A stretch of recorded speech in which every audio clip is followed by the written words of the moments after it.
المجید والفرقان الحمید ان اللہ مع الصابرین۔ صدق اللہ المولانا العظیم وبلغنا رسولہ النبی الامین المختار الکریم ذالک لمن الشاہدین الشاکرین والحمد للہ رب العالمین۔ وقال اللہ تعالی فی شان حبیبہ الکریم ان اللہ وملائکتہ یصلون علی النبی یا ایھا الذین آمنوا صلوا علیہ وسلموا تسلیما۔ اللهم صل علی سیدنا شفیعنا نبینا مولانا محمد وعلی آلہ وصحبہ محمد وبارک وسلم۔ جیسا کہ آپ تمام حضرات اس سے بخوبی واقف ہے کہ میں نے بھی آپ کے سامنے جس چیز کی تلاوت کی یعنی کہ خدا کا کلام قرآن مجید، اور آپ اس سے بھی ناشنا نہیں کہ جس معروف آیت کریمہ کی میں نے تلاوت کا شرف حاصل کیا۔ پروردگار عالم ارشاد فرماتا ہے بے شک اللہ صبر کرنے والوں کے ساتھ ہے، ان اللہ مع الصابرین، کہ بے شک اللہ صبر کرنے والوں کے ساتھ ہے۔ عزیزان محترم، آج جو ہے 5ویں نشست یاد حضرت سیدنا امام علی مقام علیہ السلام و شہداء کربلا۔ تو پچھلی نشست میں نے آپ حضرات کو جس مقام پہ چھوڑا تھا کہ امام علی مقام علیہ السلام سے جید صحابہ اکرام رضوان اللہ علیہ اجمعین، جس میں خاص کر کے جو ہے حضرت سیدنا ابن عباس رضی اللہ تعالیٰ عنہ، ابن عمر رضی اللہ تعالیٰ عنہ، حضرت جابر رضی اللہ تعالیٰ عنہ اور دیگر جو ہے اصحاب رسول صلی اللہ تعالیٰ علیہ وسلم، جنہوں نے سرکار دو عالم صلی اللہ علیہ وسلم سے بنفس نفیس اپنی زبان سرکار دو عالم صلی اللہ علیہ وسلم کی زبان مقدس سے عظمت امام علی مقام علیہ السلام سماعت کی تھی، حضرت امام علی مقام علیہ السلام سے محبت رسول کو جنہوں نے اپنی آنکھوں سے دیکھا تھا۔ وہ صحابہ نہیں چاہتے تھے کہ امام علی مقام علیہ السلام جو ہے کوچ کرے جو ہے، اور کوفیوں کے خطوط در خطوط جب آ رہے ہیں تو اس کے اوپر جو ہے آپ جو ہے کوفیوں کو جواب دیتے ہوئے کوفہ کی جانب نہ روانہ ہو۔ نہیں چاہتے تھے لوگ کہ جو ہے آپ مکے سے چھوڑ کر جائے، لیکن جو ہے شرعی عذر جو ہے کوئی پیش کرنا نہیں تھا، کوئی شرعی عذر جو ہے پیش کرنا نہیں تھا۔ اب کرے تو کیا کرے؟ اب اگر شرعی عذر نہیں ہے تو آپ روک بھی نہیں سکتے اپنے آپ کو کہ جو ہے کوفہ جانے سے، آپ کو کوفہ جانا بھی ضروری ہے۔ تو لا محالہ جو ہے آپ کو جو ہے کسی قسم سے کوئی رائے مشورہ کیا گیا تو یہ بات طے پائی کہ جو ہے امام مسلم علیہ السلام کو جو ہے آپ نے روانہ کرنے کا ارادہ کر لیا۔ اس درمیان میں حضرت ابن عباس رضی اللہ تعالیٰ سے امام علی مقام علیہ السلام کی ملاقات ہوتی ہے۔ امام علی مقام علیہ السلام کی گفتگو حضرت عباس رضی اللہ تعالیٰ سے چل رہی ہے، اثناء گفتگو جو ہے کوفہ کی جانب روانگی کے تعلق سے بھی جو ہے ذکر چھڑ جاتا ہے۔ اب جب ذکر چھڑ جاتا ہے کوفہ جانے کے تعلق سے تو حضرت ابن عباس رضی اللہ تعالیٰ فرماتے ہیں کہ میرے ماں باپ آپ کے اوپر قربان، آپ کوفہ کا جو ہے ارادہ خاصگر آپ کوفہ کا ارادہ نہ کریں۔ تو حضرت امام علی مقام علیہ السلام فرماتے ہیں کہ آپ جانتے ہیں ابن عباس کہ اس وقت روئے زمین کے اوپر نواز رسول میرے علاوہ کوئی نہیں ہے۔ تو حضرت ابن عباس جواب دیتے ہیں کہ جو ہے قسم خدا کی میں اس بات کی گواہی دیتا ہوں کہ روئے زمین کے اوپر سوائے آپ کے نواز مصطفیٰ کوئی موجود نہیں، کوئی موجود نہیں ہے جو ہے آل مصطفیٰ ہو۔ بطول زہرا کے جو ہے خاتون جنت کے جو لخت جگر ہے مولانا مرتضیٰ کے جو بیٹے ہیں، سوائے آپ کے اس روئے زمین کے اوپر کوئی نہیں ہے۔ اور آپ کے متعلق، آپ کے تعلق سے جو ہے جو باتیں میں نے حضور سے سنی ہیں، ہر بات کی جو ہے میں گواہی دیتا ہوں قسم خدا کی خاطر، اللہ کے رسول صلی اللہ علیہ وسلم نے فرمایا۔ تو اس درمیان میں گفتگو کچھ طوالت پا جاتی ہے تو آپ کی شہادت کا بھی ذکر چھڑ جاتا ہے، لیکن حضرت عباس یہ کہتے ہیں کہ جو آپ قصداً کوفہ کا ارادہ نہ کریں کہ کوفہ کے لوگ صرف دغا باز ہیں، دھوکہ دیں گے آپ کو۔ لیکن حضرت ابن عباس فرماتے ہیں کہ جو ہے اگر شرعی عذر نہ ہو تو پھر کل حشر کے میدان میں رب کائنات کو کیا جواب دو، جبکہ ان کے خطوط میں بار بار یہ لکھا جا چکا ہے کہ ہمارے پاس کوئی امام نہیں ہے، ہمارے پاس جو ہے کوئی رہبر نہیں ہے، ہمارے پاس کوئی خلیفہ نہیں ہے جو ہم کو جو ہے راہ ہدایت کے اوپر جو ہے لے آئے، جو ہم کو جو ہے ہدایت کی راہ دکھلائے، ہماری جو رہبری کرے۔ ہمارے پاس کوئی ایسا جو ہے امام موجود نہیں ہے، ہم کو جو ہے امام کی ضرورت ہے۔ اسی لیے میں نے یہ طے کیا کہ جو ہے آپ امام مسلم علیہ السلام کو جو ہے روانہ کریں گے انشاءاللہ۔ اس وقت حضرت ابن عباس رضی اللہ تعالیٰ عنہ فرماتے ہیں کہ کاش کہ جو ہے میری جان بھی جو ہے میں آپ کے قدموں پہ نچھاور کر دوں۔ اس وقت تو میں مدینے کے لیے روانہ ہو رہا ہوں کہ امام علی مقام آپ میرے ساتھ مدینہ الطیبہ چلے، وہاں جو ہے آپ اپنی زندگی گزارے۔ تو میرے آقا امام علی مقام ارشاد فرماتے ہیں کہ اگر دشمن نے مجھے اگر وہاں پہ تکلیفیں نہ دی ہوتی تو پھر میں نانا کے پڑوس کو کیوں چھوڑتا؟ میں مدینہ کو چھوڑ کر مدینہ کو چھوڑ کر وہاں سے ہجرت کر کے مکے کو کیوں آتا؟ اگر وہاں کے لوگ مجھے تکلیف نہ دیے ہوتے تو میرا کوئی ارادہ ہی نہ تھا کہ میں مدینہ چھوڑ کر مکے کو آؤں، میں مکے کا کوئی ارادہ کر لیتا. تو آپ فرماتے ہیں کہ وجہ ہے، آپ اجازت لیتے ہیں. اس کے بعد میں حضرت ابن عباس رضی اللہ تعالیٰ مدینہ طیبہ روانہ ہو جاتے ہیں. یہاں حضرت مسلم بن عقیل رضی اللہ تعالیٰ کو امام علی مقام علیہ السلام نے اپنا نائب مقرر کر اپنی جانب سے اجازت دے کر آپ نے کچھ خطوط دیے، جس کا میں نے کل کی تقریر میں ذکر کیا، اور وہ خط لے کر آپ روانہ ہوتے ہیں. ادھر جب یزید کو معلوم ہو گیا، جو روانہ ہونے کا بھی جو تفصیلی واقعہ تھا میں نے آپ کے سامنے رکھ دیا تھا کل کی تقریر میں، کیونکہ پھر آج وقت جائے گا، اسی لیے بات کو سمجھتے ہوئے آگے کی جانب بڑھ رہا ہوں میرے بھائی. تو عزیزان محترم، یزید کو جب اس بات کا علم ہو گیا کہ کوفہ میں ایک روایت 18,000 لوگوں کی ملتی ہے اور ایک روایت 40,000 لوگوں کی ملتی ہے کہ جنہوں نے بیعت کر لی. 3 دن کے عرصے میں ایک روایت یہ ملتی ہے کہ 18,000 کوفیوں نے بیعت کی، ایک روایت 40,000 کے بیعت کی بھی ملتی ہے. بہرحال چاہے آپ 40 مانیں یا 18,000 مانیں، لیکن اتنا ضرور ہے کہ ہزاروں کے لوگوں نے بیعت کر لی، ہزاروں کے لوگوں نے بیعت کر لی. اب لوگ یزید سے بیزارگی کا ظاہر کر رہے ہیں. اب وہاں ان کے شام میں یزید کو پتا چلا تو یزید کے پیروں کے نیچے زمین کھسک گئی. اب یزید اپنے مشیروں کو جمع کیا، مشورہ کیا، تمام مشیروں نے ایک دوسرے کی اوپر رائے دی، لیکن ہر کسی کے پیروں کے نیچے زمین کھسکی ہوئی تھی کہ اگر کوفی اگر استقلال کے ساتھ اپنے ارادے کے اوپر اگر قائم رہے تو پھر حجاز مقدس بھی ان کی جانب ہو جائے گا، اور پھر ہمیں جائے پناہ نہ ملے گی، کوئی کسی جگہ پہ بھی ہمیں کوئی جائے پناہ نہ ملے گی. اب حالات ہمارے خراب ہو جائیں گے، ہم کو پریشانی میں مبتلا ہونا پڑے گا، ہمارے لیے زمین کھسک کر چھوٹی ہو جائے گی. اب کرنا کیا ہے؟ تو یہ بات طے پائی کہ کسی ایک جابر گورنر کو مقرر کر اب آپ وہاں پر بھیج دیں. تو یہ طے پایا کہ عبید اللہ ابن زیاد کو مقرر کیا جائے. عبید اللہ ابن زیاد کو گورنر مقرر کیا جائے، جو اس وقت بصرہ کا گورنر تھا. جو بصرہ کا گورنر تھا عبید اللہ ابن زیاد، جس کو جس کے نام خط لکھا گیا. بصرہ کے لوگوں کے اوپر پہلے ہی اس کے ظلم و ستم تھے، وہاں پہ خط لکھ دیا گیا عبید اللہ ابن زیاد کے پاس کہ تمہیں امیر المومنین، یعنی کہ وہ لوگ جو خط لکھے، امیر المومنین یعنی کہ ان کا یزید کو ماننا، لیکن بادشاہ وقت یزید نے خط لکھا. خط لکھ کر عبید اللہ ابن زیاد کو کہا کہ تم جاؤ اور کوفہ کی حکومت بھی تم اپنے ہاتھ میں لے لو، اور کوفہ کے گورنر نعمان بن بشیر کو بھی وہاں سے معزول کر دو. نعمان بن بشیر جو مسلم رضی اللہ تعالیٰ عنہ کو گرفتار نہیں کیے ہیں، ان کو بھی تم ان کو وہاں سے معزول کر دینا، اور تم کوفہ کی حکومت اپنے ہاتھ میں لے لینا، اور کوفہ کے سرداروں کو اپنے حق میں کرو، اور کوفہ کی عوام کو ڈراؤ، دھمکاؤ، سمجھاؤ، بجھاؤ، انعامات سے لالچ دو، جو تم کر سکتے ہو وہ کرو. اگر وہ سیدھی راہ پہ آ جائے تو ٹھیک، ورنہ قتل و خون غارت گری تمہارے لیے حلال ہے. لکھ دیا گیا سب کچھ. اور عبید اللہ ابن زیاد جو خود ایک جابر حاکم تھا، اس درمیان میں امام علی مقام علیہ السلام نے اپنی جانب سے ایک خط دے کر بصرہ کو قاصد کو روانہ کیا. اس میں تحریر کیا گیا کہ بصرہ کے مسلمانوں کے نام آل محمد صلی اللہ علیہ وسلم کی جانب سے خط، میں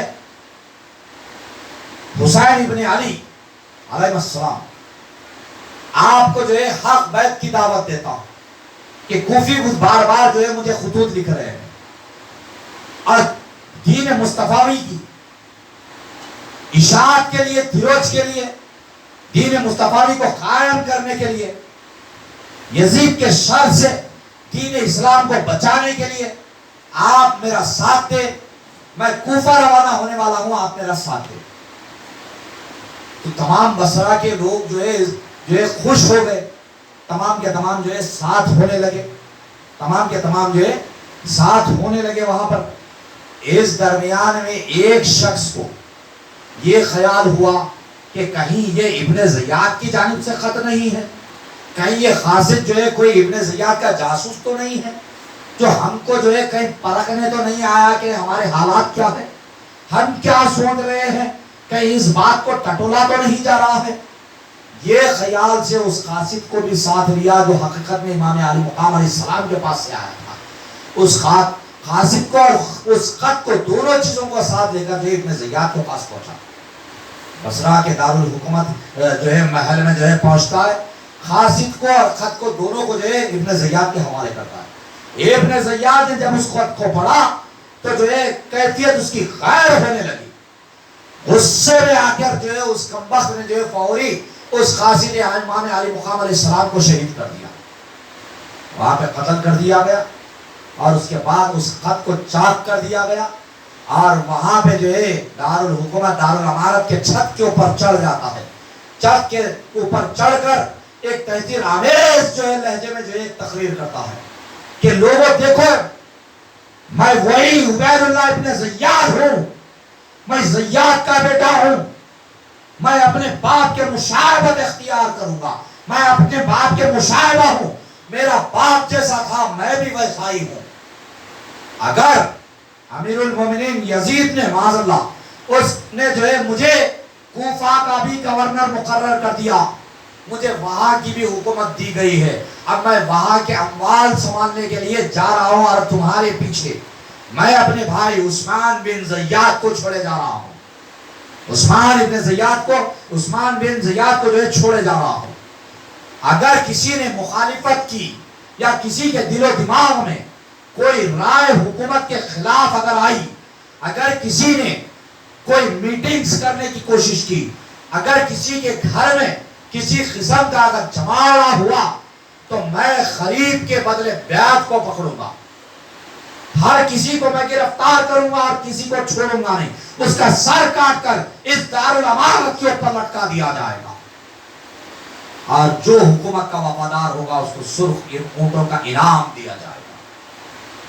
ایک ولولہ انگیز تقریر وہاں پہ ہوئی، جو لوگوں نے اس کے لہجے اور اس کے انداز کو دیکھا تو لوگوں کے اندر، لوگوں کے دلوں میں جو امام علی مقام علیہ السلام کے خط آنے کے بعد جو رائے قائم ہوئی تھی، وہ وہیں پہ پگھل کر رہ گئی، وہ وہیں پہ جو ہے پگھل کر رہ گئی، کوئی رائے اب وہاں پہ کوئی قائم کرنے والا نہ تھا۔ عثمان ابن زیاد کو جو ہے وہاں کا جو ہے نائب مقرر کر دیا گیا، ابن زیاد نے اپنا نائب مقرر کر دیا، اور اس کے بعد 500 لوگوں کو، یعنی کہ 500 لوگوں کو لے کر جو ہے وہ کوفہ کی جانب روانہ ہو گیا۔ راستے میں جو ہے کچھ لوگوں نے ابن زیاد کا ساتھ چھوڑ دیا، ابن زیاد کا ساتھ لوگوں نے چھوڑ دیا، لیکن ابن زیاد نے اس بات کی کوئی پرواہ نہ کی، پیچھے پلٹ کر بھی نہیں دیکھا، بلکہ روانہ ہوتا چلا گیا، آگے جو ہے منزل کی جانب جو ہے بڑھتا چلا گیا، یہاں تک کہ رات کے وقت قادسیہ نامی مقام پر پہنچ گیا۔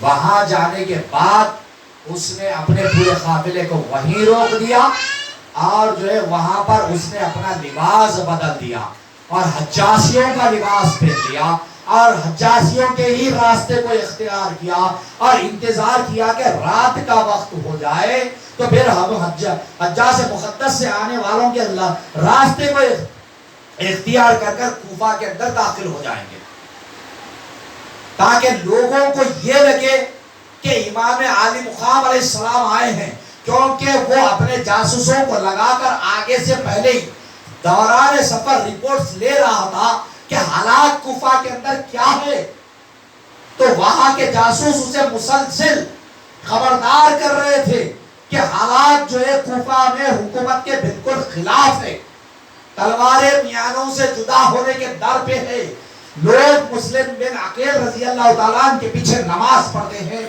تو صفوں کے اندر لوگوں کو جگہ نہیں ملتی، مسجدیں پر ہو رہی ہے، مسجدیں پر ہو رہی ہے، اور اتنی بڑی صفیں ابھی تک ہم نے نہیں دیکھی جتنے لوگ جمع ہو رہے ہیں کوفہ میں۔ کم میل کوفہ کے اندر جو ہے ایک ولولہ مچ چکا تھا، اور لوگ جو ہے دن رات محبت اہل بیت میں جو ہے سرشار تھے، محبت اہل بیت میں ان کے قلوب جو ہے منور ہو چکے تھے.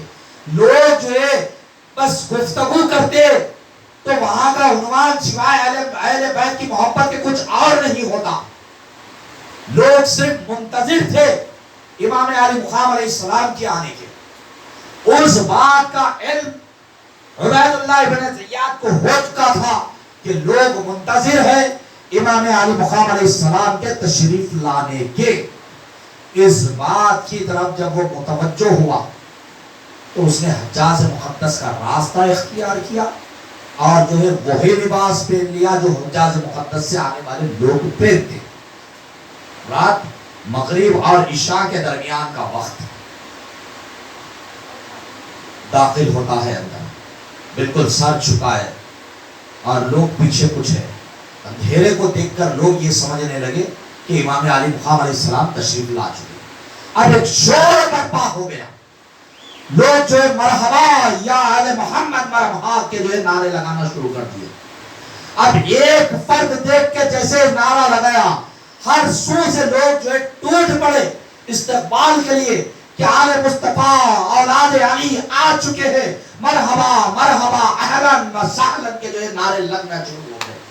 ایک ساتھ نعرے بازی ہونے لگی، شور برپا ہو گیا. پورے کوفہ میں جو ہے جنگل کی آگ کی طریقے سے جو ہے یہ بات پھیل چکی تھی کہ جو ہے امام علی مقام علیہ السلام اپنے کچھ لوگوں کے ساتھ آ چکے ہیں. اب یہ خبر جو ہے ادھر حضرت مسلم رضی اللہ تعالیٰ عنہ کو نہیں ملی، کیونکہ مسلم رضی اللہ تعالیٰ نے خط لکھ دیا تھا کہ حالات سازگار ہے، آپ تشریف لے آئے. خط لکھا جا چکا تھا. اب حضرت مسلم رضی اللہ تعالیٰ جو ہے اوہجا یا سوجا کوئی کسی کچھ نام والے ایک شخص کے مکان میں تھے. آپ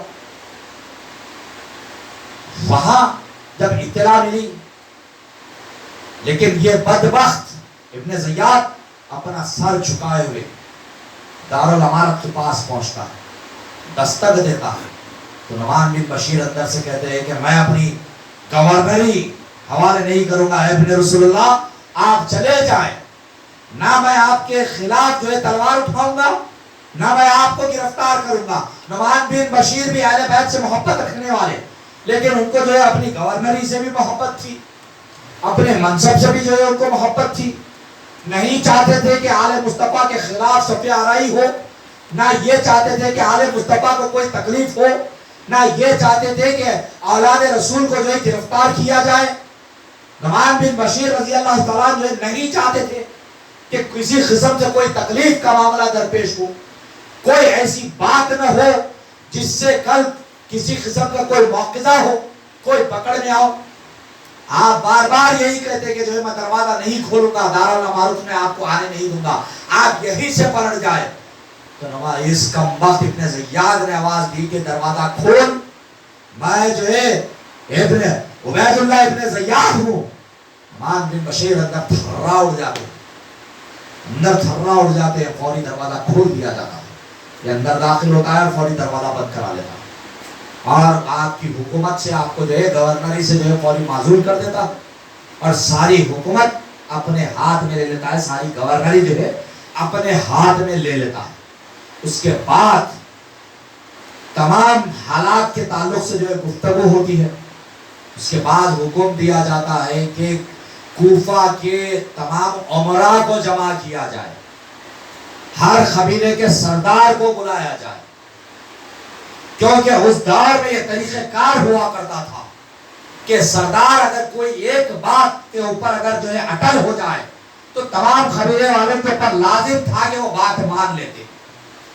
اسی بات کے تحت جو ہے اس کمبخت ابن زیاد نے تمام قبیلے کے سرداروں کو جو ہے طلب کیا، اور وہاں بلانے کے بعد ان کے درمیان میں پھر وہی گفتگو، پھر وہی اپنا انداز، پھر وہی اپنا روب اور دبدبے کے ساتھ، اسی لہجے کے ساتھ گفتگو کی کہ جو ہے اگر کوئی مخالفت میں ٹھہرتا ہے تو پھر اس کو قتل کر دیا جائے گا، اگر کوئی حکومت کا ساتھ دے گا تو پھر ان کو سرخ اونٹوں سے انعامات سے جو ہے نوازا جائے گا. بہرحال ہما قسم کی جو ہے لالچیں دی گئی، بڑی سے بڑی جو ہے لالچیں دی گئی. اب عمرہ جو ہے باہر آئے تو ان کا کوفیوں کا ایمان تھا جو دم بھر رہا تھا اہل بیت کی محبت کا، لیکن ابن زیاد کی باتیں سننے کے بعد جو ہے متزلزلہ ہو گئے. اب ان کے استقلال میں جو ہے کمی آنے لگی، پائے استقامت ان کے جو ہے زمین سے اکھڑنے لگے. جو بار بار خطوط لکھ کر جو ہے بلا رہے تھے، بار بار جو ہے یہ لکھا گیا تھا کہ آپ آئے ہم اپنی جانیں آپ پہ قربان کر دیں گے. اب ان کو جو ہے اپنی جانوں سے محبت ہونی شروع ہو گئی تھی، اب ان کو اپنی اولادوں سے محبت ہونی شروع ہو گئی تھی، اب ان کو جو ہے اپنی اولادوں سے جو ہے محبت ہونی شروع ہو گئی تھی، ان کو اپنی جانوں سے محبت ہونی شروع ہو گئی تھی، ان کو اپنے متاع عزیز سے محبت ہونی شروع ہو گئی تھی، ان کو جو ہے وہ انعامات اکرامات کا لالچ ان کے اندر پیدا ہونا شروع ہو گیا تھا. اب ان کی محبت اگر جامع ایک لفظ میں کہا جائے تو عبید اللہ ابن زیاد کی تقریر نے ان کے دلوں سے اہل بیت کی محبت کو ختم کر دیا تھا. اور وہی کوفی تھے جنہوں نے جو ہے حضرت حسن کو تکلیفیں دی، اور یہ وہی کوفی تھے جو مولا مرتضیٰ کے ساتھ غداری کی تھی. آج پھر حضرت امام علی مقام سے غداری کے در کے اوپر اپنی رائے کو قائم کرنا شروع کر دیا. امام علی مقام سے غداری کو انہوں نے اپنی رائے جو ہے قائم کرنا شروع کر دیا تھا. یہ سوچ، یہ فکر جو تھی کہ ہم نے کبھی دغابازی نہیں کریں گے ہم کبھی، وہ فکر وہ سوچ ان کی ختم ہو چکی تھی. ان کے اندر روب اور دبدبہ ابن زیاد کا آ چکا تھا، اور وہاں یزید اور یزید کے حواری یہی چاہتے تھے کہ اہل کوفہ کا استقلال کمزور پڑ جائے، اور اگر اہل کوفہ امام علی مقام علیہ السلام کا ساتھ چھوڑ دیں گے تو پھر امام علی مقام کو جو ہے پھر روئے زمین کے اوپر جائے پناہ نہ ملے گی. ہم آخر تک تعاقب کریں گے. ان کی جو رائے تھی اس رائے کے اوپر ابن زیاد کا جو انتخاب تھا وہ پورا ہو چکا تھا. ابن زیاد کا جو انتخاب تھا، انہوں نے یزیدیوں نے جو رائے دی تھی کہ ایک جابر گورنر کو مقرر کرو، اور ایک ہی شب میں اس کمبخت نے جو ہے اپنے ظلم کی اپنی زبان سے وہ انتہا کی تھی، اور اپنی زبان سے اپنی تقریر میں اس کمبخت نے ان کے دلوں میں ایسی حیبت پیدا کر دی تھی کہ اس حیبت کے چلتے تمام کوفیوں کے استقلال میں کمی آ چکی تھی. تمام کوفیوں کے استقلال میں جو ہے کمی آ چکی تھی. عزیزان ملت اسلامیہ، اب دوسرے دن اس کمبخت نے جو ہے اعلان کر دیا کہ کوئی ہے جو جائے مسلم بن عقیل کو گرفتار کر لائے، جو رات کو آتا ہے اندھیرے میں اپنے چہرے کے اوپر ڈھاٹا باندھے ہوئے کہ کوئی مجھے پہچان نہ پائے، کوفیوں کا کئی حملہ مجھ پہ نہ ہو جائے. یہ رائے، یہ خیال اس کے دل میں تھا، اور اس کے نالج میں یہ بات تھی کہ کہیں کوفی حملہ نہ کر دے. یہ خیال کے ساتھ جو ہے اندر داخل ہوتے وقت چہرے پہ ڈاٹا باندھا ہوا آیا تھا. دوسرے دن صبح یہ کہتا ہے کہ ہے کوئی مسلم کو گرفتار کرنے والا. اس کے پیچھے کی وجہ کیا تھی میرے بھائی؟ کوفیوں کی کمزوری تھی، کوفیوں کی غداری تھی، کوفیوں کی دغابازی تھی، کوفیوں کے ایمانی کمزوری تھی، کوفیوں کا جھوٹ تھا. جو امام علی مقام علیہ السلام کو جو خطوط لکھے گئے تھے، میں نے عرض کی کہ 12,000 خطوط لکھے گئے، کئی سینکڑوں قاصدوں کو روانہ کیا گیا. قافلے آ کے امام علی مقام کے قدموں میں بیٹھ کر وعدہ کیا تھا کہ ہم اپنی جانوں کو آپ پہ قربان کریں گے. اور ایک ہی شب میں، ایک ہی تقریر میں تمام کے جو ہے ایمان کمزور پڑ چکے تھے، اور ان کے استقلال میں کمی آ چکی تھی، اور جو تلواریں ان کی میانوں سے جدا ہونے والی تھی وہ تمام کی تلواریں جو ہے زنگ آلود ہو چکی تھی. ایک ہی شب میں جو ہے زنگ آلود ہو چکی تھی. یہ آرمب ہو گیا تھا ان کوفیوں کا، اور انہی کی غداری کی بنیاد تھی کہ اس کمبخت ابن زیاد کے اندر وہ ہمت آ چکی تھی کہ صبح اٹھ کے کہتا ہے کہ کون ہے جو مسلم کو گرفتار کرے۔ حضرت مسلم رضی اللہ تعالیٰ اور کچھ لوگ کچھ ہزار لوگ حضرت مسلم رضی اللہ تعالیٰ کے پاس ابھی باقی تھے، لیکن یہاں ابن زیاد میٹنگ در میٹنگ کر رہا ہے، لوگوں کو اپنے جو ہے یعنی کہ قبائل کے سرداروں کو بلا کے ہر روز نئے انعامات اور شہر کی خواتین کو جمع کرتا ہے۔ اپنے شوہروں کو روکو، اپنے اولادوں کو، بیٹوں کو روکو، اپنے بھائیوں کو روکو، اپنے باپوں کو روکو، کیونکہ یہ جانتا تھا کہ خواتین اگر آڑے آ جائیں گی تو پھر مرد حضرات خاموشی اختیار کریں گے۔ ان خواتین کو جو ہے انعامات کا لالچ دیا جانے لگا، ان خواتین کو جو ہے موت سے ڈرایا جانے لگا، ان خواتین کو اوپر جو ہے ظلم و ستم کی انتہا کر دینے کی دھمکیاں دی جانے لگی۔ خواتین کا دل تھا، گھبرا گیا تھا۔ کوئی بیٹی تھی تو اپنے باپ سے یہ کہہ رہی تھی کہ آپ کو کیا کرنا ہے، آپ خاموشی اختیار کرو۔ کوئی بیوی تھی تو اپنے شوہر سے یہ کہہ رہی تھی کہ اپنے اولادوں پہ نظر رکھو، خاموشی اختیار کرو۔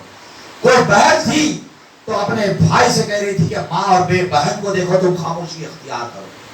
کوئی بیٹا تھا تو اس کو ماں یہ کہتی کہ جو ہے تو خاموشی اختیار کر، اس بڑھاپے میں ہم کو کیا تکلیف دے گا۔ امام علی مقام کے ساتھ جائے گا تو موت تیرا مقدر بنے گی۔ یہ نہیں کہتے تھے کہ شہادت تیرا مقدر بنے گی، بلکہ یہ کہا جاتا کہ موت تیرا مقدر بنے گی۔ یزید تیرے اوپر ظلم کے پہاڑ توڑے گا، تیرے گھر کو برباد کر دے گا، تیری ماں بہنوں کی آبرو تباہ کر دی جائے گی، تمہارے گھر کے اندر آگ کے شعلے بھڑکا دیے جائیں گے، تم پہ ظلم کی انتہا کر دی جائے گی۔ کوئی راستہ، کوئی جائے فرار تمہارے لیے باقی نہ رہے گی، تمہارے لیے کوئی باقی نہ رہے گی۔ ہر بار یہی تقریر کر دی گئی۔ خواتین جو ہے ان کو بار بار یہی کہتے جاتے کہ آپ یہ نہ کریں، آپ لوگ جو ہے اس طرف نہ جائے، یعنی خواتین اب یہ کہنا شروع کر چکی تھی کہ جو امام علی مقام علیہ السلام کا ساتھ چھوڑ دو۔ امام علی مقام علیہ السلام کا ساتھ چھوڑنے کے لیے کوفی خواتین نے جو ہے اپنے مرد حضرات کو جو ہے راستہ بتانا شروع کر دیا تھا کہ امام علی مقام علیہ السلام کے ساتھ اگر جاؤ گے تو صرف قتل و خون غارت گیری تمہارا مقدر بنے گی۔ جبکہ سینکڑوں نے حضرت مسلم علیہ السلام کے دست مبارکہ پہ جو ہے بیعت کر لی تھی، اور یہی کوفی تھے جو بار بار لکھ رہے تھے کہ ہمارا کوئی امام نہیں ہے، ہمارا کوئی رہبر نہیں ہے، ہمارا ساتھ دینے والا کوئی نہیں ہے۔ اگر آپ آئیں گے تو منصب خلافت آپ کا منتظر ہے، اگر آپ آئیں گے تو وہ جائے نماز جو امام کا ہے وہ آپ کا منتظر ہے، اگر آپ آئیں گے تو دارالامانت آپ کا منتظر ہے، اگر آپ آئیں گے تو ہماری رہبری کے لیے آپ کے ہم منتظر ہے۔ آپ جو کہیں گے دین شریعت مصطفیٰ کی اگر قائد جو آپ کریں گے ہم اس کی پیروی کریں گے، مصطفیٰ جان رحمت کے دین کے اوپر ہم چلیں گے۔ یہ جو وعدے تھے، یہ جو وفائی تھی، جو وفاداری کی جو باتیں ہو رہی تھی، سب کچھ بھلا دینے کا وقت آ چکا تھا۔ اب امام مسلم علیہ السلام کو جو ہے اس بات کی خبر ہو چکی تھی، اور جس جگہ پہ بھی ارجا یا سوجا، جس مکان میں بھی جو ہے حضرت مسلم علیہ السلام جہاں پہ ٹھہرے تھے، اس شخص کو بھی یہ خدشہ ہو چکا تھا کہ کہیں میرے گھر پہ نہ حملہ ہو جائے، آپ یہاں سے جو ہے روانہ ہو جائیے، آپ یہاں سے روانہ ہو جائیے کہ کہیں میرے گھر پہ حملہ نہ ہو جائے۔ یہ خیال تھا۔ اب ہر کسی کو اپنی جان کے لالے پڑ چکے تھے، اور کوئی نہیں چاہتا تھا کہ حضرت مسلم یہاں پہ رہے۔ حضرت مسلم رضی اللہ تعالیٰ بے یار و مددگار ہونا شروع ہو گئے تھے۔ سب سے بڑا خوف حضرت مسلم کے دل میں اگر کوئی تھا تو وہ اپنی جان یا اپنے بیٹوں کی جان کا نہیں تھا۔ خوف اور خدشہ اس بات کا تھا کہ مکے سے جو ہے امام علی مقام علیہ السلام روانہ ہو چکے ہیں، مکے سے امام علی مقام علیہ السلام روانہ ہو چکے ہیں، میں نے بھائی کو یہ خط لکھ دیا ہے کہ راہ ہموار ہے، لوگ منتظر ہے، یزید کی ظلم اور بربریت کو مٹانے کے لیے، حق بیت قائم کرنے کے لیے تمام کے تمام لوگ منتظر ہے۔ آپ تشریف لے آئے، اس بات کو جو ہے میں نے تحریر کر دیا۔ اب میں اپنے بھائی کے پاس پیغام کیسے پہنچاؤں؟ بھائی کو میں کیسے معطل کروں؟ کیسے اطلاع کروں اس بات کی کہ دشمن یہاں پہ جو ہے آپ کے قتل کا منتظر ہے؟ دشمن یہی چاہ رہا ہے کہ یا تو آپ کو قتل کر دے یا تو جو ہے آپ سے بیعت لے لے۔ آپ کو کیسے روکو بھائی جان؟ یہ زار و قطار آپ کے جو ہے آنکھوں سے جو ہے آنسو نکل پڑے۔ اور وہاں یزید کے پاس سے پیغام ابن زیاد کو پہنچتا ہے کہ مسلم بن عقیل کو طلب کیا جائے، اگر وہ آئے تو ٹھیک، ورنہ انہیں گرفتار کریں۔ اگر گرفتاری کے دوران اگر وہ مظالم کرتے ہیں، روکنے کی کوشش کرتے ہیں یا مقابلہ کرتے ہیں، تو پھر تمہیں اجازت ہے کہ حضرت مسلم بن عقیل علیہ السلام کو قتل کر دیا جائے۔ اور آج کے یزیدی بار بار یہ کہتے ہیں کہ یزید نے قتل ہی نہیں کیا، یزید اس مقام کے اوپر موجود نہیں تھا۔ قتل تو ابن زیاد نے کیا، شمر نے کیا، سنگھان نے کیا، کسی اور نے کیا، یزید جنگ میں موجود نہیں تھا۔ میرے بھائی اس بات کو اچھی طریقے سے ذہن میں بٹھا لو۔ ایک بادشاہ جو ہوتا ہے جب وہ جنگ کرتا ہے تو بادشاہ آخر میں جنگ کے میدان میں تلوار اٹھاتا ہے، جب تک اس کے سپاہی جنگ کرتے ہیں، جیت ہو یا ہار ہو اسی بادشاہ کے نام سے مضمون کر دی جاتی ہے کہ فلاں بادشاہ نے جنگ جیتی۔ یہ نہیں کہتا کہ جو ہے کوئی یہ تحریر نہیں دیا جاتا، کوئی یہ نہیں لکھا جاتا کہ جو ہے فلاں بادشاہ کے سپاہیوں نے جنگ لڑی تھی، فلاں بادشاہ کے سپاہیوں نے جنگ ہار گئی تھی، یہ نہیں لکھا جاتا۔ عقل ہونا چاہیے آپ کو سمجھنے کے لیے۔ جو یزید کو بچانے کی کوشش، اگر ہم یہ بات بولے تو یہ بات بولی جا رہی ہے کہ یہ تو فلسفہ ہے۔ عقل مندو، فلسفے سے ہی دنیا چلتی ہے، فلسفے سے ہی دنیا چلتی ہے، رائے مشورے سے ہی دنیا چلتی ہے۔ عقل کا استعمال کرو۔ اللہ نے شعور دیا ہے نا، تعلیم دی ہے نا، پڑھے لکھے ہونا، تو اس بات کو سمجھو کہ یزید کے حکم پہ جنگ ہوئی تھی۔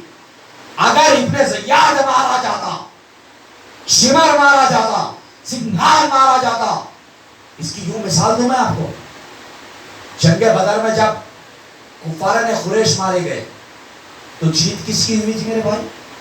مسلمانوں کی جیت ہوئی تھی، محمد عربی صلی اللہ علیہ وسلم کے دین کی جیت ہوئی تھی، آقا دو جہاں صلی اللہ تعالیٰ علیہ وسلم کی جیت ہوئی تھی۔ یہ کیا کہا گیا تھا کہ دشمن مارا گیا تھا، نام تحریر کر دیے گئے تھے، ایک سے بڑا ایک سپہ سالار مارا گیا تھا، تمام کے جو ہے نام تحریر کر دیے گئے تھے۔ اب اگر یہاں یہ لوگ مارے جاتے تو کیا کہا جاتا؟